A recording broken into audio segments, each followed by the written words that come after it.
Apa yang bisa kita lakukan untuk menguatkan mereka? Yang pertama, saya ingin memberi afirmasi positif dulu kepada para orang tua. Kan seringkali kemudian kita memang merasa, ya Allah, Ustazah sekarang ini memang mendidik anak itu susah banget gitu. Jadi makanya ya memang sama-sama ya sudah capeknya, masih harus ada begini begitu dan seterusnya.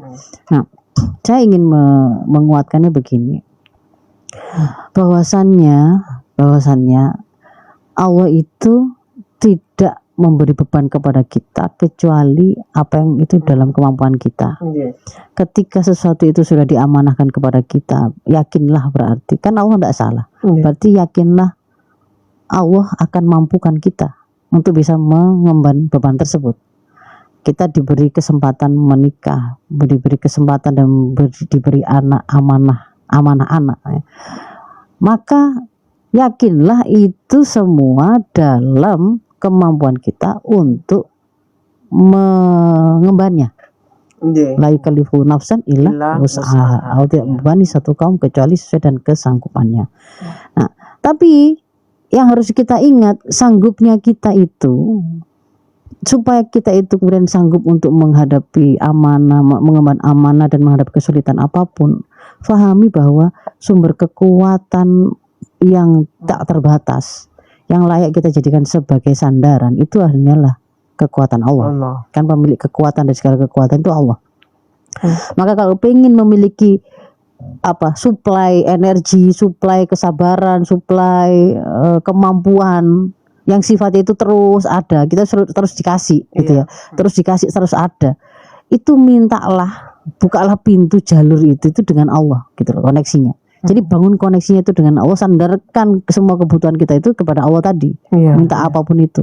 Jangan sampai jadi orang tua tidak terkoneksi dengan Allah, pasti nggak akan sanggup, sudah. Sulit ya untuk. Nggak akan sanggup. Anda mau menghadapi sabar-sabaran dengan anakmu, sama dengan kuat-kuatan menghadapi setan, gitu ya, misalkan kuat-kuatan menghadapi godaan setan. Daripada kamu kuat-kuatan menghadapi godaan setan, setan itu punya tuannya gitu. Dia punya penciptanya.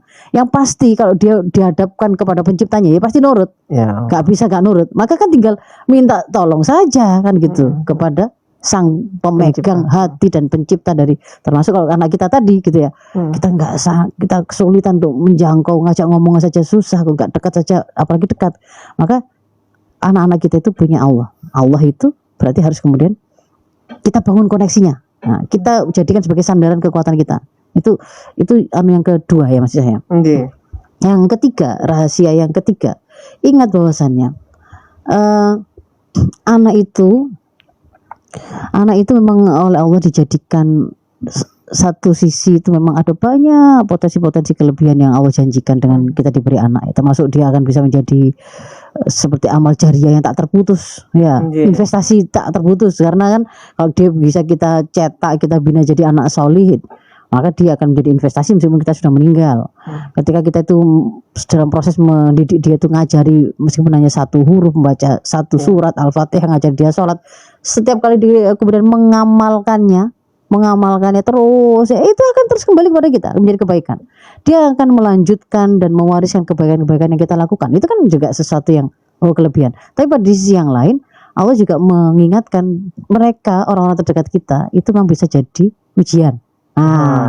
Ketika itu tidak kapan itu terjadinya, yaitu ketika mereka itu membawa kita untuk tidak mau taat kepada Allah. Maka di situ penekanannya adalah kita itu kayak rebutan untuk supaya nggak terjadi begitu, arahkan untuk semuanya satu visi, satu misi hidup kita itu ke arah untuk mengabdi kepada Allah. Kalau dengan begitu kita nggak akan ketemu, nggak musuhan gitu loh, nggak musuhan, karena dalam satu track kebaikan. Nah, yang berikutnya, karena ini itu adalah mendidik anak, itu adalah bagian dari episode hidup kita. Yang episode hidup kita itu harus menjadi bagian dari ibadah. Ya kan, wa ma khalaqtul jinna wal insa illa liya'budun. Tidak aku ciptakan jin dan manusia kecuali untuk beribadah padaku. Termasuk ketika membesarkan anak, gitu ya, mendidik anak. Karena itu bagian dari ibadah gitu. Sadari betul ibadah itu gitu ya, ibadah itu supaya kemudian tidak sia-sia, satu kan niatkan karena Allah, sama dengan amal-amal lain, niatkan karena Allah. Nah, kalau niat karena Allah kan nggak mungkin. Misalkan nyetoti dolim, mukul dolim, tapi karena Allah itu nggak bisa. Lihat insun mukuli anak sampai habis, tapi karena Allah bisa nggak mungkin. Lah kalau sadar betul bahwa ini tuh semua perlakuan yang saya lakukan, semua ucapan yang saya munculkan, saya dalam rangka untuk membesarkan dia, ngajarin dia dan seterusnya, itu bagian dari ibadah. Berarti kalau bagian dari ibadah, itu kan gampangannya nggak boleh dia itu kemudian akhirnya jadi maksiat. Ibadah kok jadi maksiat, ya kan? Ibadah kok malah kita kok jadi malah merusak anak, malah mendolimi anak. Ibadah loh itu, gitu. Jadi ibadah, ingatkan terus supaya kemudian kesadaran penuh itu selalu kita miliki untuk anak ini, mendidik anak ini adalah bagian dari ibadah, berarti harus ikut rambu-rambunya, gitu ya. Dan anak itu amanah itu titipan, bukan milik kita. Kalau milik kita merasa milik kita, itu kan barang. Kalau merasa milik kita, mau kita rusak, mau kita buang, mau kita kasihkan ke orang, mau kita manfaatkan, terserah. Tapi anak itu bahkan bukan milik dia sendiri, bukan milik kita. Dia adalah milik tuannya, milik penciptanya, yang ketika dia diciptakan itu ada misi dan visi penciptaannya. Jadi ada amanah yang harus ditunaikan baik oleh sang anak maupun oleh sang orang tua, dua generasi. Yaitu apa? Mereka terkoneksi dengan harus sama-sama ketemu bahwa dia itu hidup menyadari dia itu hamba bagi tuannya, itu adalah iman. Dan konsekuensi iman adalah kalau dia meyakini memang ada Allah, dia lalu nurut menjalani hidupnya. Dan sebenarnya itulah tugas kita sebagai orang tua itu. Cuman itu sebenarnya masih dari sisi sederhananya gitu ya. Jadi pokoknya ketika anak itu sebelum mencapai mukallaf, kita sudah siapkan dia. Pada saat dia itu mukallaf, dia itu siap mengemban taklif atau beban hukum yang diberikan oleh Tuhannya. Dia sudah kenal Tuhannya dan dia kemudian siap untuk taat pada perintah Tuhannya. Sesimpel itu sebenarnya. Nah, tapi yang kemudian bikin rumit hari ini berkelindan dengan membesarkan anak itu, termasuk harus kan nyiapkan dia sekolahnya harus mungkin keinginan tuh jadi dokter, keinginan tuh jadi profesor, keinginan jadi orang kaya kan begitu kan ya. Kalau enggak nanti lah itu tuh berkelindan dengan apa yang kemudian nilai-nilai yang hari ini memang masif ada di sekitar kita, yang berawal dari sekularisme kapitalisme. Harus sadari ketika sekularisme itu yaitu wahyu dibuang, lalu aturan itu dibikin sendiri oleh manusia. Gak usah pakai halal haram tuntunan Allah, gak pakai baik buruk apa kata Allah ya, terpuji tercela apa kata Allah, tapi apa kata orang. Nah di sini nih loh, apalagi ketemu dengan kapital ya, kapital yang dijadikan sebagai atau cuan yang dijadikan sebagai rujukan, memang akhirnya kan menilai mulia tidak mulia itu sangat materi. Dan itu memang hari ini harus disadari, itu yang jadi tekanan besar pada orang tua. Sebenarnya kan sekolahnya apakah harus sekolah yang paling mahal biayanya? Kan tidak ada. Tapi gara-gara ngejar mau nyekolahkan anak tadi yang biaya yang paling besar supaya jadi soleh, Ustaz, di situ sekolahnya sekolah Islam terpadu. Ternyata kaki jadi tangan jadi kaki, sampai nggak sempat dia itu ada waktu untuk ngobrol, nggak sempat ada transfer kayak gitu tuh. Padahal yang diwajibkan oleh Allah apa? Ya pokoknya kamu itu membesarkan anak sampai dia itu pada saat mukallaf dia itu kenal sama Tuhannya, dia ngerti, dia iman, nah itu kan ya berarti kan.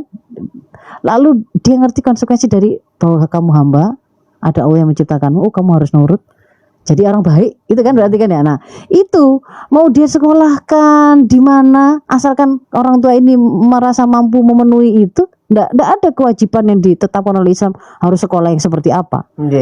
Mau diajari sendiri juga boleh, ya kan? Nggak harus sekolah dari sejak playgroup atau pra playgroup misalkan. Nggak harus. Kalau orang tua merasa mampu memenuhi apa yang diamanahkan, sudah kerjakan. Sudah kerjakan begitu. Nggak harus biayanya itu yang paling begini, yang harus menguasai bahasa ini dan seterusnya. Yang itu menjadi ternyata dijadikan sebagai alasan beban tersendiri ya, masih saya. Jadi itu supaya untuk kemudian kita sebenarnya sesimpel itu, tapi kemudian kita merumitkannya sampai memasukkan target-target yang sebenarnya itu tidak ditaklifkan kepada kita, tidak diberikan kepada kita, malah membuat kita malah melupakan apa yang sebenarnya menjadi amanah gitu. Amanah yang harus kita penuhi itu malah dilupakan, yang harusnya itu membersamai anak dalam tumbuh kembang dia dengan penuh hangat dan penuh kasih sayang, mengenalkan dia pada Allah, ngerti bagaimana menjadikan syariat Islam itu sebagai rujukan saat dia itu punya masalah apapun, itu malah gak sempat gitu. Nah, padahal itulah yang akan menguatkan mereka sejak dari rumah.